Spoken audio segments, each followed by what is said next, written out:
igitabo cya Esteri ibice 4 duhereye ku murongo wa 15 tugeze ku murongo wa 17. Abahageze reka dusome.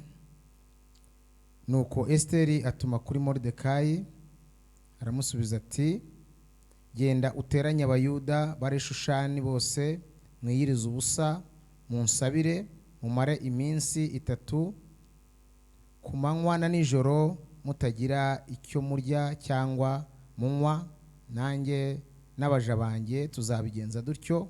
Uko niko nzasanga umwami nirengagije itegeko, kandi niba nzarimbuka nzarimbuke.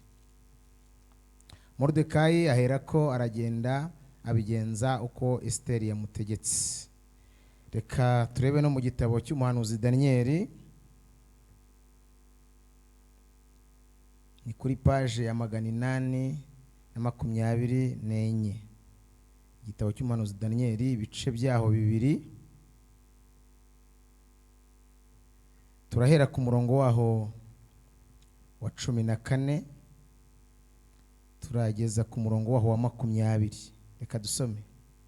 Ariko Daniyeli asubizanya Ariyoki umutware w'abasirikare barinda umwami ubwenge no kwitonda, uwo niwe wari ugiye kwica abanyabwenge b'i Babuloni. Abaza Ariyoki umutware w'umwami ati, ni iki gitumye habaho itegeko ry'ikubagaho rivuye ku mwami? Nuko Ariyoki abisobanurira Daniyeli. Daniyeli aherako asanga umwami, amusaba umunsi ngo azamumenyeshe ibyo yabazaga. Nuko Daniyeli ajya mu nzu ye abibwira bagenzi be Hananiya na Mishayeli na Azariya, kugira ngo bingingire Imana yo mu ijuru ibyo bihishwe, ngo ibagirire imbabazi batarimburanwa n'abanyabwenge bandi b'i Babuloni. Nuko ibyo byahishwe bihishurwa Daniyeli mu nzozi yarose nijoro, maze Daniyeli ashima Imana yo mu ijuru ati, izina ry'Imana rihore rihimbazwa iteka ryose, kuko ubwenge n'amaboko ari ibyayo. Mwakire neza ijambo ry'Imana. Amazina yanjye nitwa Nzaramba Celestin, ndi umuvugabutumwa bwiza. Ndashimira Imana uyu mugoroba mwiza mbonyeho kugira ngo tuganire ijambo ry'Imana.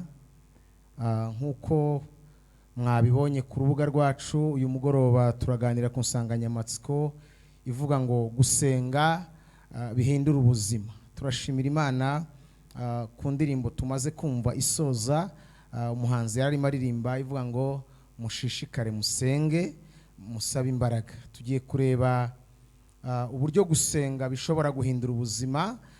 Turi buvuge mu buryo bubiri. Hari uguhindura ubuzima mu buryo busanzwe, hari no guhindura ubuzima mu buryo bw'agakiza. Umuntu akagira ubusabane kandi akarushaho kugira imbaraga zo kwegera Imana, bikamutera kutagwa mu buhenebere.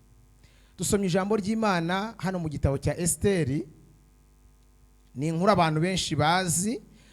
Uyirebye mu gice cya 3 hagaragaza aho urwango rwagaragaye kuri Hamani yanga abayuda, aho byakomotse. Moridekayi wari umurinzi wo kwiremba ibwami yanze kumupfukamira. Umwami amaze gukuza Hamani ngo yagize icyubahiro gisumba icy'abandi bose bari bahakanywe ibwami. Noneho umwami atanga isumbwe kuri Hamani ngo abantu bose bahakanywe nawe cyangwa se bakorana ibwami bajye bamupfukamira. Hanyuma Moridekayi kubera ko yari yarigishijwe ijambo ry'Imana, yari yarigishijwe amategeko y'Imana, abayuda barayigaga ku manywa na nijoro, babaga barayigishijwe, yanga kumupfukamira. Aravuga ngo sinshobora gupfukamira uyu munyamahanga, kirazira kubera ko Imana yonyine niyo gupfukamirwa. Ngo ibyo bibabaza Hamani cyane, bituma Hamani ategura kurimbura abayuda bose bari mu bihugu umwami Ahasuwerusi yayoboraga. Atanga ibiguzi, akora inama n'umwami, kandi agerageza kubikwiragiza mu gihugu hose ko abayuda bagomba kurimbuka. Arayitegura uwo mugambi we, amaze kuwunoza neza. Hanyuma inkuru ziramenyekana mu bayuda ko bagomba kuzarimbuka. Moridekayi abimenya mbere, abimenye Bibiliya ngo ashishimura imyenda ye, yitera ivu, yambara ibigunira, avaho yarari aragenda yigaragura mu nzira. Abantu bose bakajya bamubona basanga yahindanye. Izo nkuru zigera kuri Esteri. Esteri ngo amaze kubyumva nawe biramutusha cyane ku mutima, atekereza n'iki cyo gukora. Iherezo ry'ubuzima bw'abayuda ryari rigeze. Arababwira aha twasomye, Moridekayi amutumaho aramubwira ati ubwoko bwacu namenye amakuru ko bugiye kurimbuka, wewe wiyicariye aho ngaho ntacyo bikubwiye, nyamara hari icyo wari ukwiriye gukora. Icyatumye Imana ikwimika ikagushyira aho ngaho ibwami kwari ukugira ngo ugire umumaro mu gihe gisa n'iki ngiki. Kubera yuko nta butumire nta invite yari afite imujyana ku mwami, kuko inkuru zivuga ko umwami watatungaga inkoni cyangwa watabaga yatumyeho ntiyari yemerewe kwinjira ibwami. Ntabwo rero Esteri yari afite uburenganzira bwo kujya ibwami mu gihe kidakwiriye. Atuma kuri Moridekayi n'abayuda bose bari muri ibihugu umwami Ahasuwerusi yayoboraga hafi y'ibihumbi 126, arababwira ngo nimugende mwiyiriza ubusa, mubwire abayuda aho bari hose muhana amakuru, mufate umwanya mwiyiriza ubusa mu nsengere, nzirengagiza ngende njye ibwami ntatumiwe, niba ari ugupfa nzapfe, niba ari ukurimbuka nzarimbuke. Yesu ashimwe cyane. Abayuda bose bahagarika ibyo kurya, bahagarika ibyo kunywa, ngo barasenga, biyiriza ubusa, batakambira Imana, binginga Imana, babwira Imana bati Imana, urabona ko iherezo ry'abayuda mu bihugu byose ryamaze gushyirwaho iherezo, tugiye gupfa nta buzima buhari, turakwinginze kugira ngo ugire icyo ukora. Haleluya. Abayuda barasenga, Moridekayi arasenga, Esteri n'abaja be nabo barasenga, bajya imbere y'Imana, binginga Imana, bafata umwanya, bibuza ibyabanezezaga byose, bahamagara Imana. Imana iri mu ijuru irabyitegereza. Mu gice cya 9 umurongo waho wa mbere biravuga ngo nuko ibintu birahinduka. Haleluya. Kubera ko dufite igihe gitoya ndajya mbabwira ibyanditswe musome mu gitabo cya Esteri ibice 9 umurongo waho wa mbere wo wonyine, ngo bafashe igihe barasenga, muri ya masengesho ibintu birahinduka. Imana ishimwe cyane. Abayuda umunsi wo kurimbuka kwabo, abanzi babo bari bazi yuko bazabicara hejuru uwo munsi, kuri iyo tarike ubwo bari bubarimbure. Bibiliya ivuga ngo ibintu birahinduka. Abayuda bagira ububasha hejuru y'abanzi babo. Abari bazi yuko bazarimburwa, abari bazi ko bazakora ubwo bwicanyi bakica abayuda, uwo munsi bakangutse ngo itegeko n'iteka byamaze gukwiragizwa mu gihugu hose ko abayuda bagomba kwivuna abanzi babo. Turavuga ku mbaraga zihindura ubuzima. Niki cyabaye muri aya masengesho? Imana yatanze ububasha n'uburenganzira ku bayuda. Abari bihishe, abari buzuye ubwoba, umwami yabahaye umudendezo wo kwihora ku banzi babo aho bari hose. Kandi ikindi cyabaye muri iki gihugu cy'umwami Ahasuwerusi, kuko yari empire, uyu mwami yategetse ko abayuda bagira isumbwe muri iki gihugu, bahabwa imbaraga n'uburenganzira n'umudendezo ibyo batari bafite mbere yuko basenga. Imana ishimwe cyane. Moridekayi nguyu wari umuzamu, Imana yaramukujije muri iki gihugu kubera ko bafashe igihe barasenga. Batari bafata igihe cyo gusenga, yari umuntu usunika urugi aba ku gipangu. Mutekereza se ko Moridekayi nyuma y'amasengesho ntabwo yasubiye ku irembo? Yesu ashimwe cyane.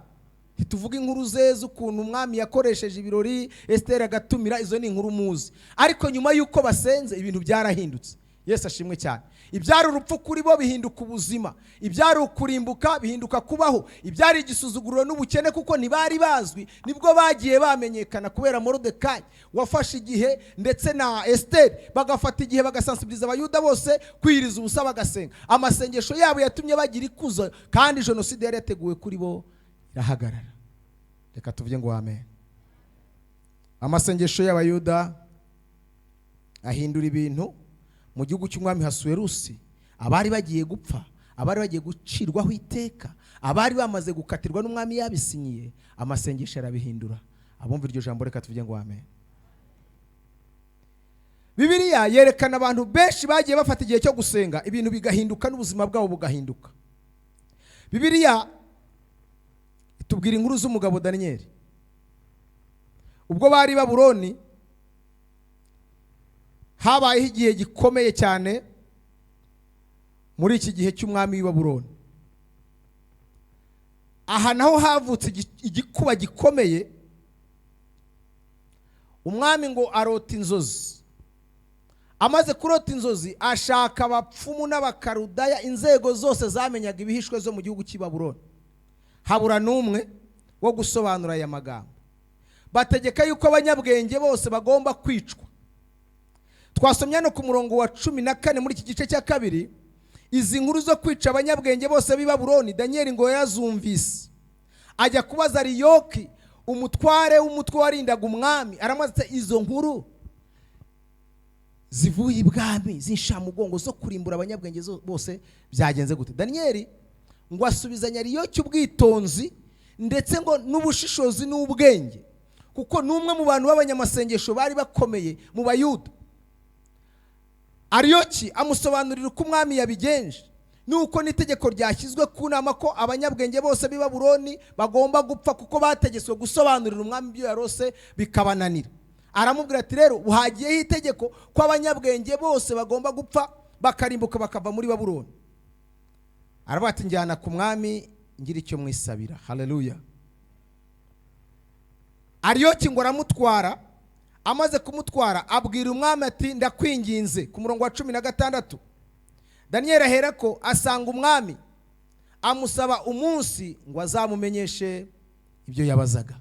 Yari yabajije abapfumu, yari yabajije abakonikoni, yari yabajije abanyabwenge b'i Babuloni bita Abakarudaya. Abo bose birabananira, inzozi zirabananira. Ariko mu isengesho, haleluya, mu isengesho ahangaha mu gusenga niho tubonera imbaraga zihishura ibihishwe, niho tubonera ibintu byose byananiranye ko ariho bishobokera mu masengesho iyo twasenze Imana. Imana ishimwe cyane.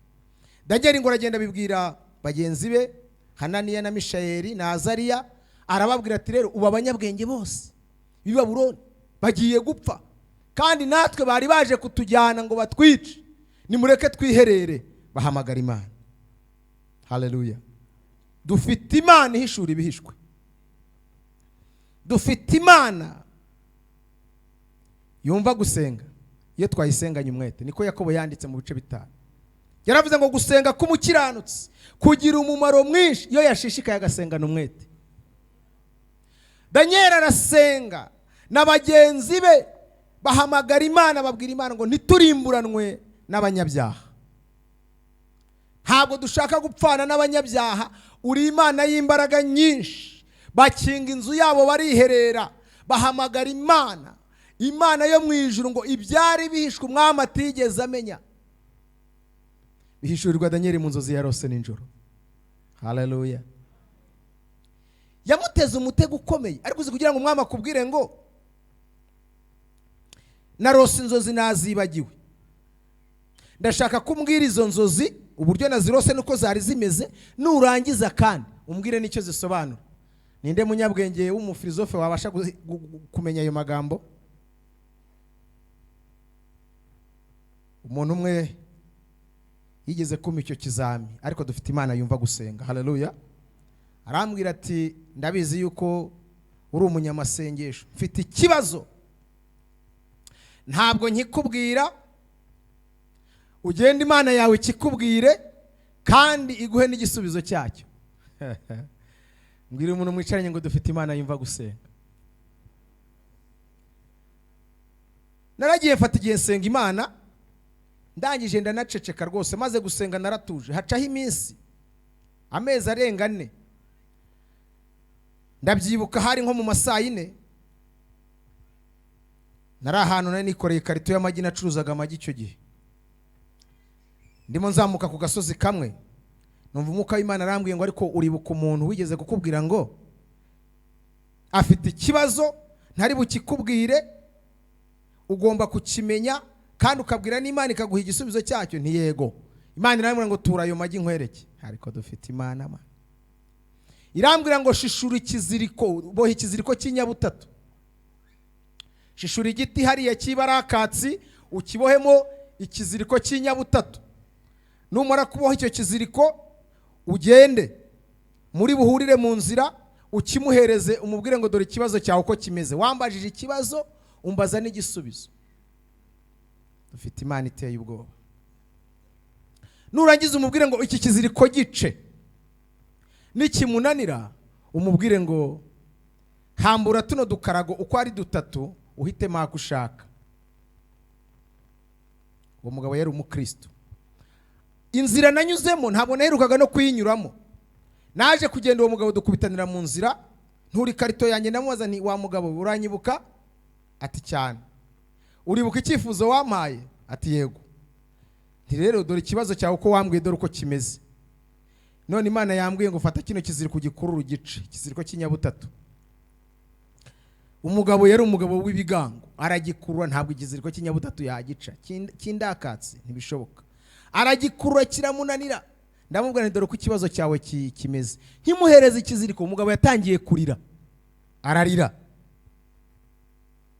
Kimunaniye ndamubwira numva ukuntu Imana yambwiye. Imana ishimwe cyane. Yambwiye ngo tandukanya tuno dukarago dutatu uhitemo ako ushaka. Kumbi umugabo yari afite abagore batatu, kandi yari umukirisitu. Bwira mugenzi ngo Imana yacu yumva gusenga. Umugore umwe bari bamaze imyaka 21 batabana. Uwo mudamu yari amutaye, aragenda ashaka undi mugabo, ariko bari barasezeranye mu rusengero, basezerana no mu mategeko. Yishumbusha uwa kabiri akajya mukubita, akamwirukankana ku gasozi, abagabo bose abanose akavuza induru. Uwo nawe aramuta, ashaka undi wa gatatu. Imana imubwira gutandukana nabo bose, agahitamo umwe muri bo.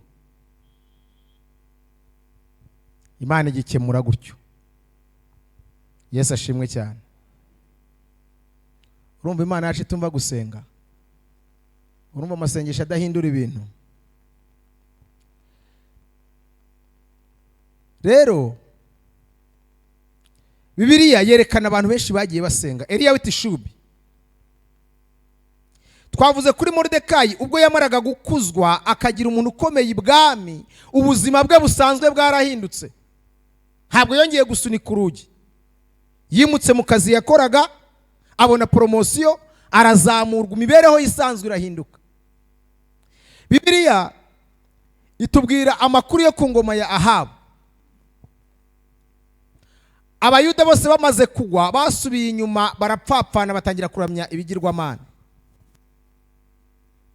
Ayo magambo tuyasanga mu gitabo cya mbere cy'Abami ibice 18 n'umurongo wa 30. Ugasimbuka ugasoma umurongo wa 36 n'umurongo wa 39, tuhasanga isengesho rya Eliya w'itishubi.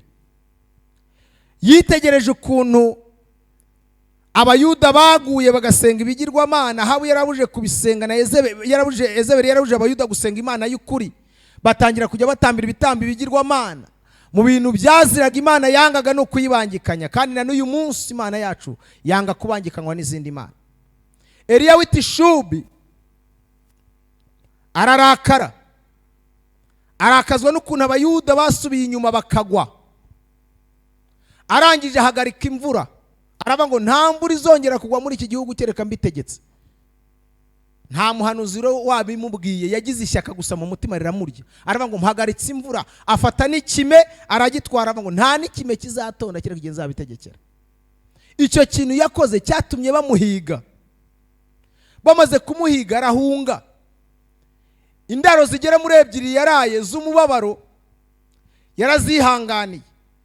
Ariko kugira ngo Abayuda bongere bahindure ibintu, ubuzima bwabo n'ubwenge bwabo bigaruke ku Mana, nuko yababwiye ati rero birakwiriye ko mumenya Imana y'ukuri mukorera, mugahitamo Imana nyayo, apana gusenga Bayali. Mukwiye kumenya Imana y'ukuri. Ndagira ngo buri wese rero aze tujye ku gasozi dusenge, dutambe ibitambo, hanyuma dusenge. Imana izasubirisha umuriro, niyo Mana nyamana. Mana nihimbazwe. Imikorere y'Imana yacu itandukanye n'ibindi bintu byose abantu batekereza. Ibisubizo byayo kwisubiza bitandukanye n'uko abantu babitekereza, kandi uburyo ibikora binyuranye rwose n'ukuntu abantu bashobora kuba bibwira. Eliya abwira abahanuzi ba Bali, arababwira ati nimuze dufate umwanya, buri wese atakambira Imana ye. Imana izasubirisha umuriro igakongora igitambo, iyo nizaba ari Imana nyamana, abantu bose azaba ariyo bakorera. Imana ishimwe cyane. Iyo usomye mu Bami rero, mu gitabo cy'Abami cya mbere ibice 18 umurongo wa 30 n'umurongo wa 36 n'umurongo wa 39, ngo yarabanje asana igicaniro, yafashe umwanya arasenga. Ubu bwoko bwari bwaratandukanye n'Imana. Asana igicaniro akoresha amabuye 12 y'Abisiraheli. nuvuga ngo yihaniye abisiraheli bose, yatura ibyaha byabo, aravuga ati barakuretse, baragutaye. Biravuga ngo agejeje igihe cyo gutamba igitambo cya nimugoroba, abwira abantu ngo nimunyegere. Haleluya. Asenga isengesho rikomeye. Eliya aravuga ngo bimenyekane ko ari wowe Mana. Haleluya. Kubw'aba bantu bose bakuretse bagasubira inyuma, ndagira ngo bimenyekane ko ari wowe Mana. Turibuze kureba ni ayahe masengesho ashobora guhindura ubuzima, agahindura ibintu. Ni gute dukuriye gusenga muri iki gihe kugira ngo ibintu bihinduke? Eliya umuntu w'Imana arasenga, amaze gusenga igitambo cye gikongorwa n'umuriro. Bibiliya ivuga ngo cyari kigoswe n'amazi menshi, banyanyagije amazi mpavu bazidendeje. Arasenga, biravuga ngo Imana imanura umuriro, utwika igitambo, utwika inkwi, amazi arakama. Ngo babireba bari aho bose bikubita hasi baravuga ngo Uwiteka niwe Mana. Haleluya. Ni ryari Imana isubiza amasengesho yacu? Ni igihe ibyo dusengera biri mu nyungu z'Imana. Imana ishimwe cyane. Kubera ko kenshi dukunda gusenga twiyerekezaho iby'amarangamutima yacu akunda, tugashaka no guha Imana icyerekezo ngo Mana ngo uzabigenze gutya, ngo ubigire gutya. Oye, urimo urabwira Imana ngo ibigire gutya kandi hari uko yishaka kubigira. Mwibuke isengesho Umwami Yesu yasenze. Yarasenze ubwo yarebaga umusaraba imbere ye, akabona igikombe agiye kunyweraho, akabona urupfu agiye gupfa, akabona imibabaro agiye kunyuramo. Yasenze isengesho rikomeye cyane. Yaravuze ngo niba bishoboka Data, iki gikombe ukindenze. Ariko avuga ijambo rikomeye cyane, ngira ngo wari ugizirikana. Yaravuze ngo bye kuba uko ngewe nshaka, haleluya, ahubwo uko wowe ushaka. Ni ryari rero dusenga isengesho rishobora guhindura ibintu? Ni igihe tubwira Imana ibihwanye n'ubushake bwayo.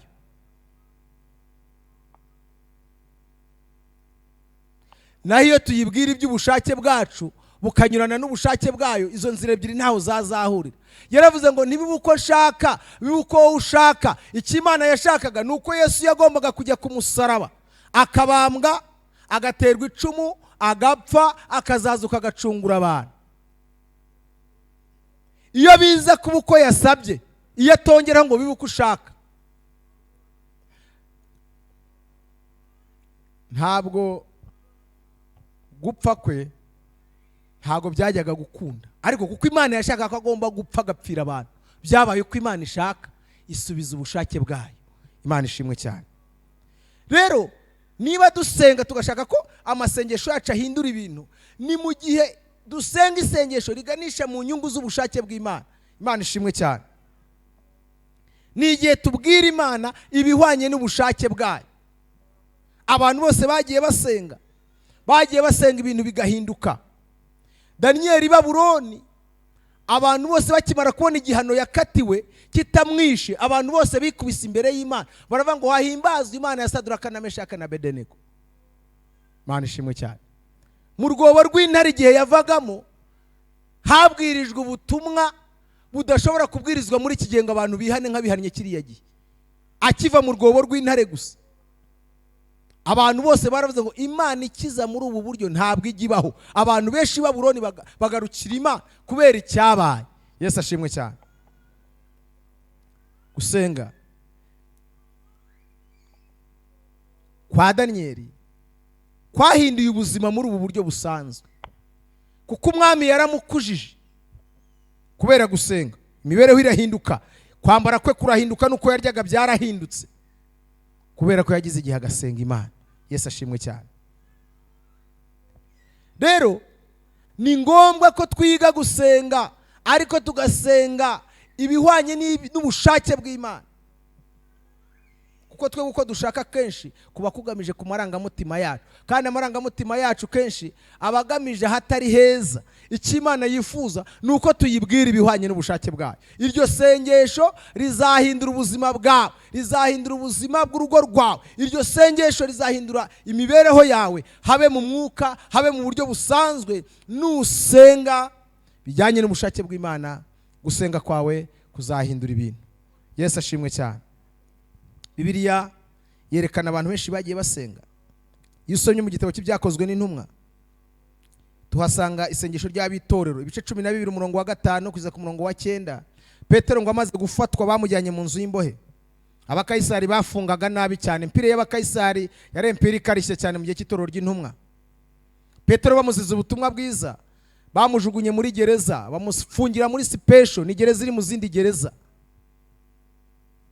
Bamufungira ahantu habi cyane, bamuha abasirikare bo kumurinda 16 bane iburyo n'ibumoso. Yarazitiriwe ahantu adashobora kuva. Bibiliya ngo abitorero bagira umwete wo kumwingingira Imana. Haleluya. Abitorero bagira umwete, basengera umukozi w'Imana Petero.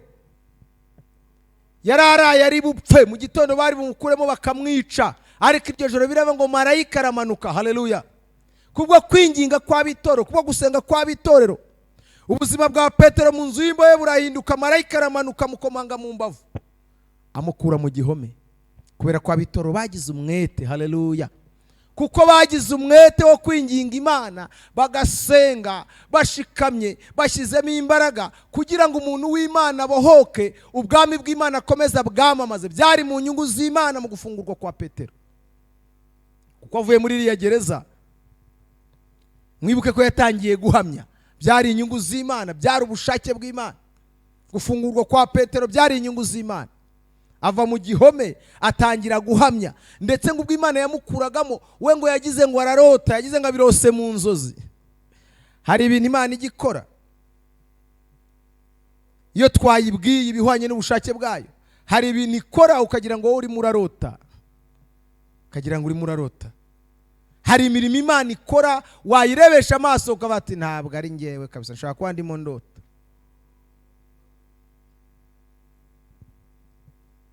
Hari ubuhamya bw'umugore umwe,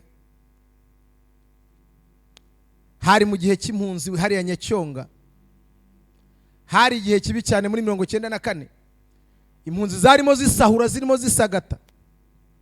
Uyu mudamu yari yarigishijwe gusenga Imana, yari yarabitojwe, yari umunyamasengesho. Umugabo we bari baratandukanye. Uyu mudamu asigara wenyine muri burende, muri shitingi. Uko zabaga zihese murakuzi, bahetaga ibiti bakabihuza bagashyiraho shitingi. Umudamu abona abana bagiye kwicwa n'inzara, arapfukama arasenga, abwira Imana ngo wambujije gusahura no gusagata, wambujije kwanduza ubugingo bwanjye. Icyo nyine nuko ngomba kuguhesha icyubahiro, ariko mfite ikibazo mwana. Abana banjye bishwe n'inzara, none ndabigenza ne? Hari abahungu bajyaga bajyana imigati bayikweza Nyabugogo no ku Muhima bajyanye kugemura mu mpunzi gucuruza. Uwa mbere yarahageze kiyagera yumva umugore yahanitse. Isengesho ry'umunyamubabaro rikora ku mutima w'Imana. Umugore arahanika ngo ni wowe ugomba kutugaburira, ni wowe utubeshaho, ntidushobora kwanduza ubuzima bwacu ngo tujye gusahura, ntabwo bishoboka. Umunyonzi wa mbere ngo ahageze n'imigati arahagarara, yumva umurokore arimo arasenga, yumva arimo arahamagara Imana ati ni wowe ugomba kutugaburira. Munyonza tumva bya birokora ukuntu byapfuye, ati kandi arimo arasenga ngo Imana imugaburire. Abandi dore imisozi bayimaze bajya kuzana ibitoki, bajya kuzana ihene, nawe arimo arabura guhaguruka ngo ajye kuroko yabaho, ngo ubu ngubu ngo arimo arasenga, ngo ubu kandi nazemo umugati cyavuga ngo ni Imana ikigaburiye. Ngo abarokore nta bwenge bagira. Abagize atya shitingi burende, murona ko wahagaraga inyuma ugato ukaba warebamo imbere, arakatanagamo ipaki y'umugati. Umugore akomeza kuzuzwa, abati mwami Yesu kora ibitangaza mwami Yesu. Umugore arasenga, irindi gare riraza risanga undi arahagaze ari hejuru ya shitingi, arimo aranaga imigati. Se ni ibiki? Ngwino wumve babapfu babarokore. Arimo arasenga ngo Imana imugaburire. Reba ibyo abandi bari gukora hirya no bari kwirwanaho, none nazemo umugati ndabona yisimbiza, ntabwo azi biri kuba. Undi nawe ngo anagamo, ati reka babarokore barasaze, ati buriya azi yuko se buriya ari Imana imugaburiye. Amagara aratondeka buri wese anagamo umugati, bagira ngo barebe ati umugore w'igicucu urimo ubura kujya gukoresha amaboko ye ngo azike Imana izamugaburira. Banagamo imigati, banagamo imigati. Umudamu yamanutse, yagarutse, yasoze isengesho rye, asanga ipaki ziri aho ngaho, agaburira abana, yindi nawe ajya kuzunguza. Wanasifiwe. Ahita atangira gucuruza imigati. Ni nkawe nakomera Imana amashyi. Rero iyo dusenga biri mu nyungu z'ubwami bw'Imana. Imana nayo irareba igasubiza gusenga kwacu ibintu bigahinduka. Ubuzima bw'uyu mugore bwarahindutse, abona igishoro kandi atagiye kwanduza cyangwa kwica ubutumwa bwiza. Njya mbibwira abarokore, uzemera usonze, uzemera ukene, ariko ntugatukishe ubutumwa bwiza wavuze. Haleluya. Uzemera usuzugurwe, ariko ntugatukishe ubutumwa bwiza wavuze. Uzemera ubeho nabi, ariko izina rya Kristo rikomeze rihabwe icyubahiro. Uyu mudamu yarapfukamye arasenga, Imana ihindura ubuzima bwe, kuko yabonaga yuko yashikamye ku byo yizera. Dukwiriye rero bene data gushikama, tugasenga, tukabwira Imana ibihwanye n'ubushake bwayo. Kandi icyo gihe iyo bimeze gutyo, umwuka wera twigisha uko dusenga. Iyo amakuba yatugose n'ibyago byaje, Imana ituba hafi. Ni ngombwa rero ko dusenga tukabwira Imana ibihwanye n'ubushake bwayo. Icyo gihe Imana izasubiza gusenga kwacu, kandi ubuzima bwacu byanga binoga Imana irabuhindura. Ni byiza rero ko tugomba kubaho mu buzima dusengesha umwuka, nk'uko Paulo yabivuze mu rwandiko yandikiye Abefeso ibice 6:18 yaho, yaravuze ngo musengeshe umwuka iteka. Yakobo nawe niko yavuze, yaravuze ngo gusenga k'umukiranutsi, cyambere tugomba gusenga dukiranuka, kandi tugasengana umwete, kandi tukabwira Imana ibihwanye n'ubushake bwayo. Ibintu bitatu: gusenga k'umukiranutsi kugira umumaro mwinshi iyo asenganye umwete, kandi Imana isubiza ayo masengesho iyo dusenze dushishikaye. Isengesho ry'umunebwe ntago rihindura ibintu. Isengesho ry'umunebwe ry'umunyabute ntago ryahindura ubuzima. Reka amasengesho ahindura ubuzima ni amasengesho twasenze dukiranuka, ni amasengesho twasenze dufite umwete, ni amasengesho twasenze tubwira Imana ibihwanye n'ubushake bwayo. Nushaka ucyura ibintu bitatu: gusenga dukiranuka, gusenga twashyizemo umwete, gusenga tubwira Imana ibihwanye n'ubushake bwayo. Ni naryo jambo Yesu yabwiye abayuda mu butumwa bwiza bwa Yesu Kristo uko bwanditswe na Mariko ibice 13:33. Yababwiraga ko isengesho rizabakiza mu gihe cy'akaga kari kuba kuri Yerusalemu. Yababwiye ibintu bitatu, yarabwiye ngo muzajye mwirinda, mube maso kandi musenge. Muri Luka 21 yarababwiye ngo muzasenge kugira ngo guhunga kwanyu kutazaba mu mezi y'imbeho. Barokore, torero ry'Imana, gusenga nimwe mu ntwaro zishobora guhindura ibintu.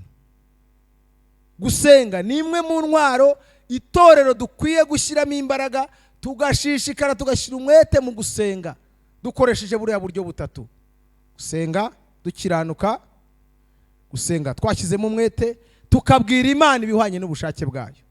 Imana ishimwe cyane. Twagiye tubona abantu benshi bagiye basenga Imana, bahamagarirwa umurimo wo gusenga no kwinginga, ubuzima bwabo burahinduka. Uko bari bameze siko bameze. Gusenga guhereza abantu imbaraga zibakura mu byaha. Gusenga bidutera gusigwa. Iyo usenga urasigwa.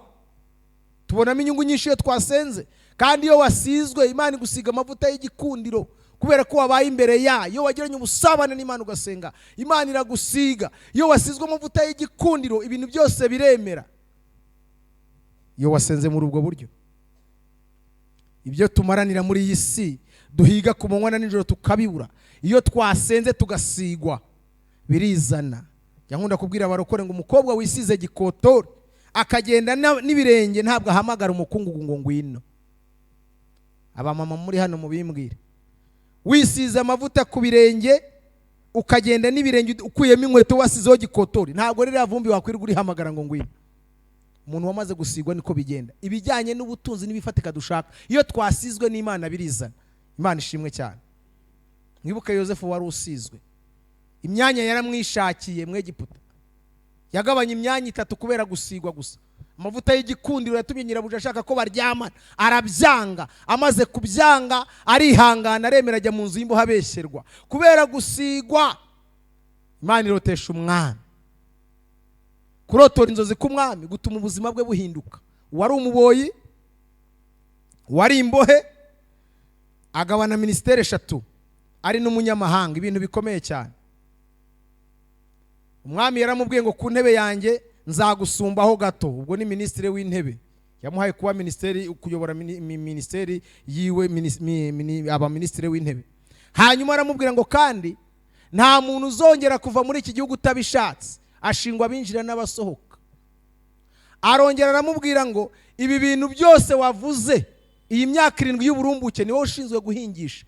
Minisiteri y'ubuhinzi n'ubworozi arabiyobora. Ntabwo nzi amashuri yari yarize, ariko abize amateka muzadufashe, muzatubwire amashuri yari yarize. Sinzi niba yarize amashuri menshi, yarigishijwe kuyobora cyangwa yarigishijwe ubuhinzi, yarigishijwe ibyo abinjira nabo simbizi, ariko kubera gusigwa, haleluya, imyanya yarayicakiye. Ni nkawe nakomera Imana amashyi. Tugiye gusenga. Rero twavuze ngo gusenga turasigwa. Imana ishimwe cyane. Iyo twabaye imbere y'Imana tugasenga turasigwa, kandi iyo twasizwe abantu batugirira icyizere. Iyo uri umunyamasengesho mwiza muzima, uretse iby'iki gihe bisigaye byarivanze, ariko ubundi umunyamasengesho mwiza, umukristo mwiza wasenze neza, Imana ishimwe cyane, ibintu byose biribwiriza. Ahubwo ikibazo ntabwo dusengana umwete. Twagize ubute, ntabwo tugisenga nk'uko twasengaga bamwe. Ariko iyo dusenganye umwete, Imana ihindura ubuzima, ibintu birahinduka iyo twagize umwete. Ikindi cya kabiri, iyo twasenze neza turi imbere y'Imana, Imana itumenera amabanga y'ibihishwe, tumenya ibihishwe bitamenywa kuko twagize umwete wo gusenga. Iyo Daniyeli adasenga n'abagenzi be ntabwo byari gukunda, ntabwo Imana yari kubahishurira. Mu gusenga rero turahishurirwa. Mu gusenga tumenya ibihishwe, tukamenya ibyo abandi batamenya. Ikindi twumva ibyo abandi batumva iyo twasenze. Tugiye gufata umwanya dusenge. Imana ishimwe cyane. Ntabwo mbizi imisozi umaze iminsi uterera, ntabwo nzi imitwaro yawe. Ndagira ngo dufatanye gusenga. Hari ibintu bibiri biba ku bintu tunyuramo no ku bintu bitubaho. Ibintu bitubaho iyo bitanyuze imbere y'Imana, amasengesho arabihirika uwo mwanya. Ariko iyo byanyuze imbere y'Imana, aka kantu ndagira ngo kumve cyane, iyo byanyuze imbere y'Imana ikabyemera, ikavuga ngo Celestin, niba urwaye, niba nta mwana ufite, icyo kigeragezo zakimarana imyaka 20, ntabwo isengesho rikuraho icyo kintu cyanyuze imbere y'Imana ikagisinyira. Ahubwo muri aya masengesho turasigwa, tugahabwa imbaraga zo kwihangana, tugategereza kiriya gihe. Ariko iyo Satani yaciye mu gikarakazana ibyo bintu bitanyuze imbere y'Imana, isengesho ry'umugoroba umwe iri tugiye gusenga rikuraho uwo musozi. Ntidufite umwanya, twajyaga kubaho ubuhamya. Ndagira ngo haguruke dusenge. Mwibuke Yobu. Yobu yarasenze, agera ubwo umugore wamwihakana, abana barapfa, ibintu byose birarangira. Ariko kuko byari byaranyuze imbere y'Imana, amarira ya Yobu ntabwo yajyaga gukuraho isaha y'Imana. Icyo amasengesho atumarira mu gihe Imana yabyemeye, turasigwa, tugahabwa imbaraga zo kwihanganira igihe Imana yavuze cyagera, Imana igasoza umugambi wayo kuri twebwe. Ariko iyo byaciye quelque part, kubita igini rikiruka, muzima arirukanka rwose, ikiganza kimwe gusa urategeka ako kamwanya. Ariko Imana yabyemeye ngo ni imyaka 5 bizamara, ni 3, ni 2, ni amezi. Amasengesho usenga ku Mana icyo gihe aguha imbaraga, ugakomera, ugategereza cya gihe. Ariko iyo bitanyuze imbere y'Imana ngo Imana ibyemere, Satani akaza atahawe uruhushya. Isengesho tugiye gusenga risubiza ikibazo wari ufite. Reka dusenge. Nawe ufite uburenganzira bwo kubwira Imana yawe, niba uzi ko bitanyuze imbere y'Imana, ibintu urwana nabyo muri iyi minsi, niba uzi ko bitanyuze imbere y'Imana, ukaba udafite amakuru, ndakwinginze uwo mutwaro uzana imbere y'Imana. Tubwire Imana. Bushobora kuba ari uburwayi, bushobora kuba ari ubushomeri, bushobora kuba ari iki. Niba bitaranyuze imbere y'Imana, ndizera ntashidikanya kuzagaruka ushima Imana. Mana, turagushimiye. Uyu ni umugoroba mwiza wo gusenga. Uyu ni wa mugoroba waduhaye kugira ngo tukubwire ibyo twibwira. Mu miriho yacu tunaniwe, bimenywa n'uzi imigambi yacu. Wowe uzi imigambi yacu, wowe uzi ibiturushya, wowe uzi ibituremerera. Uyu mugoroba turasenze ibitaranyuze imbere yawe. Uyu mugoroba turasenze ngo ubitere ishoti, ubyirukankane. indwara zitanyuze imbere yawe ngo uzitegekere umwaka n'amezi. Duhamagaye imbaraga zawe muri iri teraniro kugira ngo buri mugambi wose wa Satani ukurwe ku bantu bari muri iri teraniro. Indwara yaturutse kuri Satani itaranyuze imbere yawe ngo uyemerere kwiza. Dutegetse ubwo butware bw'umwijima guhunga. Ubushomeri butanyuze imbere yawe ngo ubyemere ko ari ukugeragezwa k'umwana w'umuntu.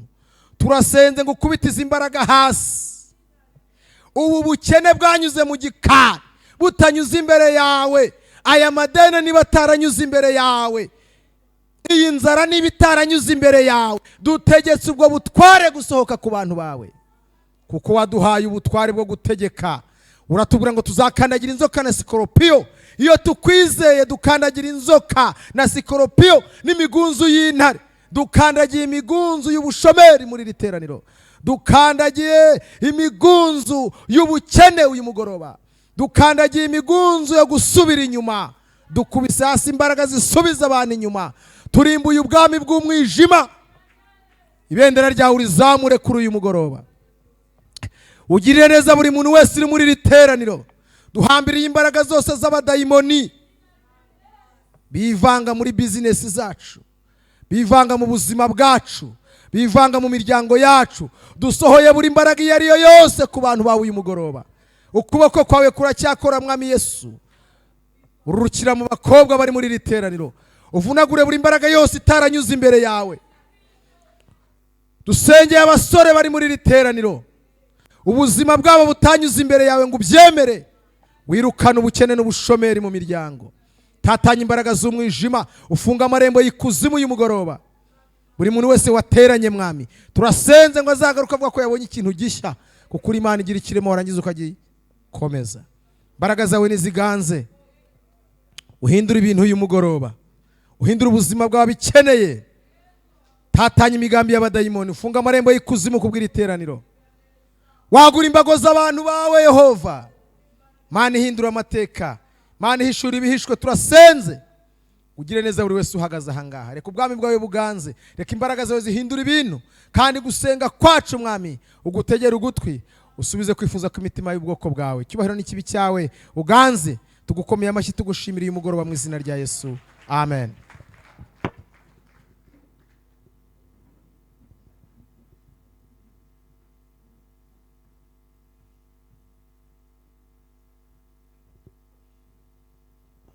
Haleluya. Arakoze mwarimu, Imana imuhe umugisha. Reka tumutunge ibiganza tumusabire umugisha. Imana nishimwe cyane. Reka tubagezeho amatangazo. Ku itariki 11 hari amasengesho y'abayobozi bose nkuko ku cyumweru bari babidutangarije. Turongera kubibutsa ko rero ko kuwa gatandatu hari amasengesho y'abayobozi. Ubwo amasengesho abayobozi bari hano n'abandi badahari tugerageze kugenda twibukiranya kuwa gatandatu abayobozi bazaboneke muri ayo masengesho. Ku itariki 12 z'ukwa kabiri ni ku cyumweru hari inama y'abagabo nyuma y'iteraniro rya kabiri. Ubwo iyo nama nayo izubahirizwe. Turi hafi gusoza ariko nagira ngo twakire umuhanzi aririmbe indirimbo ebyiri. Namara kuririmba indirimbo ebyiri turakira Pastor Beni dusoreze gahunda adusabira umugisha. Murakoze.